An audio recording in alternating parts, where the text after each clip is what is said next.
Herkese salam, kanalıma xoş gəlmisiniz. Bugün məhkəməsi baş tutacaq olan Arzu'nun məhkəməsi başa çatıb. O azadlıqdan məhrum edilib. 5 il 2 ay müddətinə azadlıqdan məhrum edilib. Onun yaxınları göz yaşlarına boğulublar, sevənləri də onu tək qoymayıblar. Həmin görüntüləri sizlərə təqdim edirik. Qeyd edək ki, Arzu məhkəmə zalından birbaşa həbs edilib. Allah yaxınlarına səbir versin. Ben kızımı taksirdim. Aldılar. Ben kızımı taksirdim orada. Kızım iyi gibi.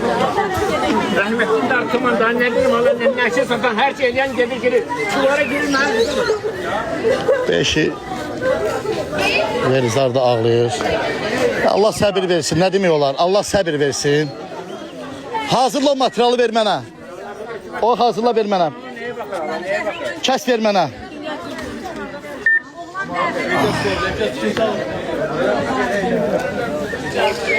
Allah səbir versin. Ne demək olar? Həyatdır da, həyatdır.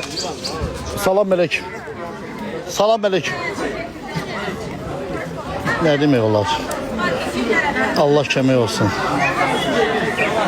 Hazırladım, bəsdir. Onu çekin de hazırlayıram. Ne belasını ediyorsun? Neye göre? Neye göre belasını ediyorsun? Neye göre belasını ediyorsun? 5 yıl 2 ay.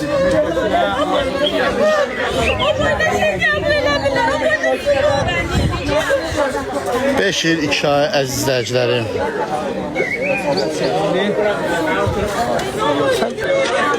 Video hazırla mənə tez. Hazırlayıram, dur bir tek içim. Burada mənkini hazırla, davay ver. Dön dala ver. Deyinəm. Ben razı öyle. Benim kızımın hiçbir taksiri yok. Bəli, sabahdır. Səhər saat 10-da. Canım sizin, mən nə yaxşı ki varsınız. Xoş sözlər yazanlar.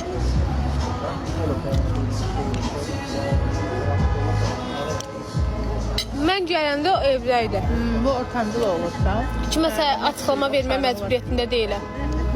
Belə pis çıxmasın. Arzu gəlib restoranda oturub yemək yersə, o nə olacaq, normal bir şeydir. Restoranda olsa deyirəm, restorandadır da.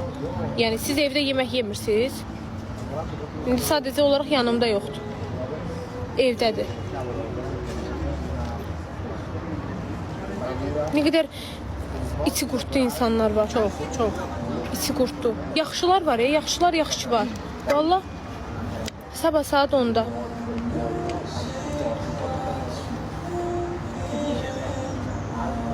Arzu'nun vəziyyəti normal. İndi burada normaldır.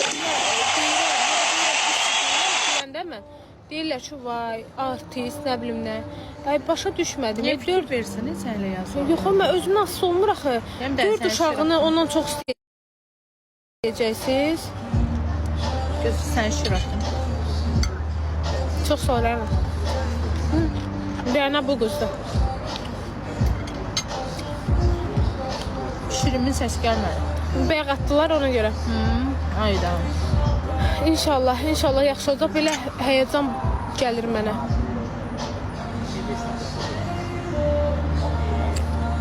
Sən Sunkovu yığarıq, bacı.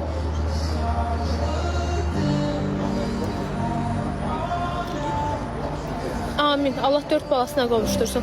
Daliyə dünən səs atıb. Daha doğrusu səs yox. Arzu maması video atıb. Daliyə deyir ki, mama üçün darıxırsan. Daliyə deyir, çox darıxıram. Mama gəlsin, amin. Elə qəşəng danışırdı. Sonra Arzu silindi, maşallah da. Arzu ilə o videonu qoyduq səhifəsinə. Prosta uşaqda deyə tək spama getdi. Ona görə sildi. Elə gözəl də danışır ki. Qəşəng silindi, maşallah. Deyir, çox. Mama gəlsin, darıxıram deyir, çox. Elə gözəl də danışırdı. Azərbaycan dilində. Hə, Azərbaycan dilində. Maşallah olsun. Bəli, sabahları. Esə yığırıq. İndi açma.